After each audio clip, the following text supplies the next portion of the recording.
L'ancien président de l'Assemblée nationale et secrétaire général du parti Les Républicains est mon invité ce matin. Bonjour Bernard Accoyer. Bonjour.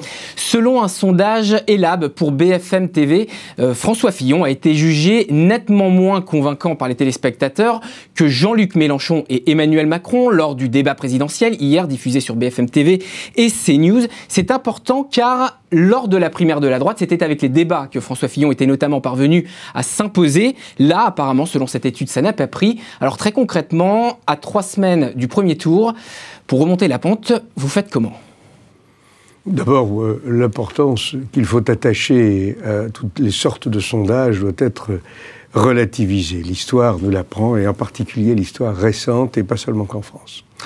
Ensuite, il y a une seule méthode pour convaincre et faire campagne, c'est de rencontrer les Français, c'est de leur expliquer la situation du pays, selon l'analyse qu'en a faite depuis longtemps François Fillon, d'exposer les solutions que François Fillon a introduites dans son programme et d'exposer comment il les mettra en œuvre.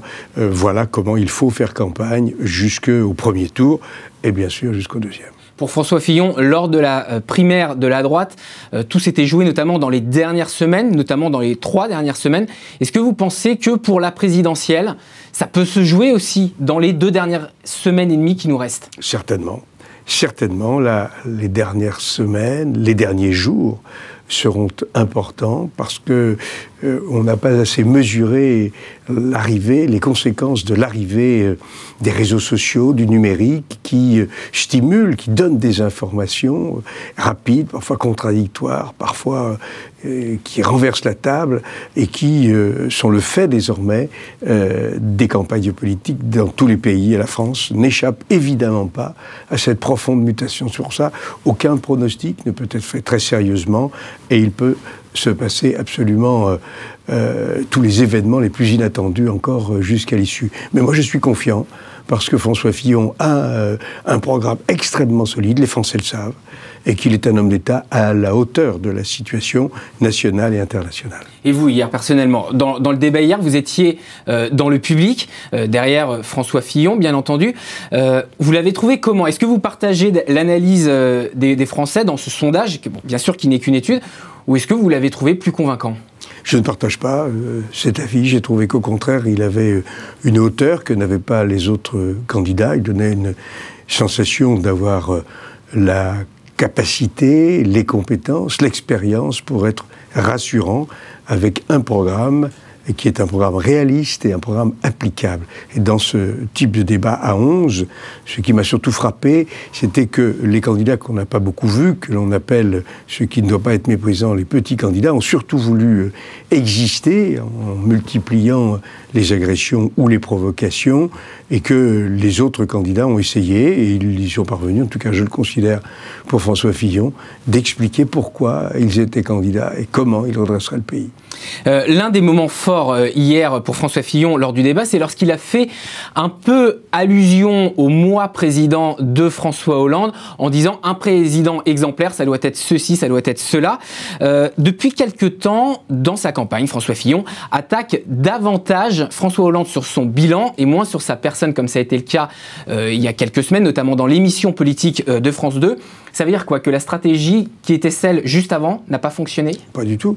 Pas du tout. Là, c'est un temps différent de la campagne. Il faut que les Français se souviennent de ce qui s'est passé depuis les engagements très théâtraux qui ont été ceux de François Hollande en 2012, et un résultat qui est exactement l'inverse de ce qu'il avait annoncé. Donc un échec dont Emmanuel Macron est tout autant comptable, puisqu'il a été... Sur une partie du quinquennat, il l'a rappelé hier d'ailleurs. Il a été l'inspirateur du programme, il a été l'inspirateur de la politique fiscale, de la politique économique de François Hollande, et on n'a pas connu d'échec plus important depuis bien longtemps, hélas pour notre pays. Et il l'a décliné lui-même lorsqu'il a été nommé à Bercy. Donc il y a évidemment une forme d'imposture à prétendre vouloir incarner une alternance. Non, c'est une continuité hollandaise, c'est une continuité de gauche et socialiste, bien qu'ils s'en défendent, alors que Fillon, c'est évidemment l'alternance. chose, c'est-à-dire la nécessité pour notre pays. Et pourquoi ça ne se traduit pas en termes de dynamique de campagne? C'est-à-dire que la droite nous explique que Emmanuel Macron est l'héritier de François Hollande. C'est la réalité oui, mais évidente. En réalité, aujourd'hui, la dynamique, en tout cas selon des études de sondage, ça vaut ce que ça vaut, mais la dynamique est en sa faveur aujourd'hui. Vous l'expliquez comment ce paradoxe? La dynamique est en sa faveur, on va voir. On est à 2 semaines et demie du premier tour. Encore une fois, personne aujourd'hui veut dire que les choses sont figées. Au contraire, il y a une proportion jusque-là totalement inconnue, jusque-là, de Français qui ne savent pas encore quel sera in fine leur vote. Par conséquent, tout est ouvert. C'est pour ça que cette campagne continue et qu'il faut sans cesse affirmer les réalités. Le programme avancé par M. Macron est un programme qui ne tient pas debout. Il y a tout et son contraire, et où finalement les prélèvements sont augmentés. Et même les observateurs qui ne sont pas suspects, ou les médias qui ne sont pas suspects de lui être hostiles, je pense à Mediapart, publient des textes qui démontrent que ce serait une grande catastrophe pour le pays si M. Macron arrivait au pouvoir. À l'inverse, François Fillon, certes, est critiqué de façon très injuste, et en tout cas de façon péremptoire. C'est une véritable attaque, un scénario pour priver les Français d'un vrai débat démocratique et d'une élection parfaitement équilibrée démocratiquement. Mais quant à lui, son analyse, ses propositions, personne ne conteste leur pertinence. Pourtant, il y avait eu quand même des révisions dans le programme de François Fillon. Avant même toutes les histoires qu'il y a eu, il y avait eu déjà des révisions, notamment sur la sécurité sociale, l'assurance maladie. C'est-à-dire que lui-même... Alors, je suis désolé, j'ai suivi cela de très près parce que je connais bien ces questions. Il y a eu une présentation qui a donné lieu à une polémique, c'est vrai, et il a fallu présenter de manière différente, c'était plus de la communication, multiplier les contacts avec les professionnels pour que le programme soit présenté à nouveau. Il n'y a pas de changements fondamentaux dans ce qui est aujourd'hui le programme Assurance maladie de François Fillon, qui est le seul qui puisse sauver l'assurance maladie, et ce qui était issu des travaux précédents de sa part et de son équipe. Bernard Accoyer, si on revient cette fois-ci plus sur le Parti républicain dans cette campagne, Laurent Wauquiez, qui dans une interview au JDD ce week-end se plaint que François Fillon n'a pas tenu sa parole de lui confier le Parti Les Républicains. De l'autre côté, Benoît Apparu qui déclare qu'il veut se mettre en retrait de la vie politique nationale. Est-ce que cette campagne est en train de fatiguer les quadras du parti? Non, je ne le crois pas du tout. Les quadras du parti ont l'avenir devant eux, et je m'en félicite.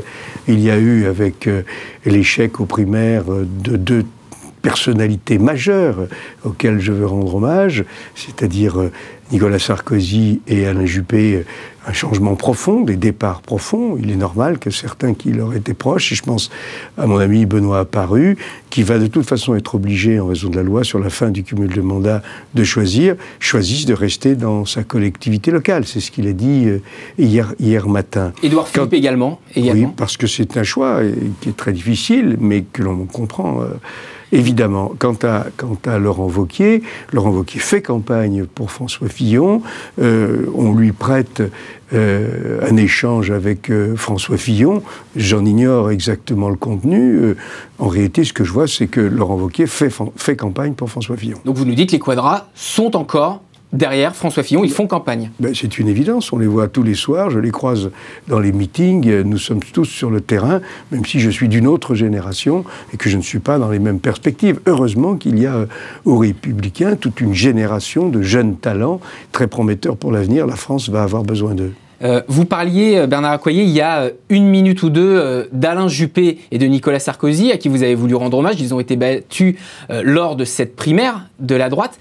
Ma question, tout simplement, à quand l'affiche? À quand une affiche où on verra François Fillon serrer la main à Alain Juppé, Nicolas Sarkozy, quelque chose qui ressemblerait à un rassemblement de la famille des Républicains? Mais les campagnes ne sont pas que des photos. Les campagnes, ce n'est pas un spectacle. Ils ont l'un et l'autre affirmé avec force leur soutien à François Fillon. Les choses sont extrêmement claires. Et pourquoi on ne les voit pas en campagne à côté de François Fillon? Parce que ce n'est pas leur rôle. Ce sont des personnalités qui ont proposé lors de la primaire un programme. Il n'a pas été retenu par la majorité de ceux qui ont été consultés, qui se sont mobilisés pour la primaire. Donc c'est un autre temps. Maintenant, c'est la campagne présidentielle. Et François Fillon a le soutien unanime de notre famille politique.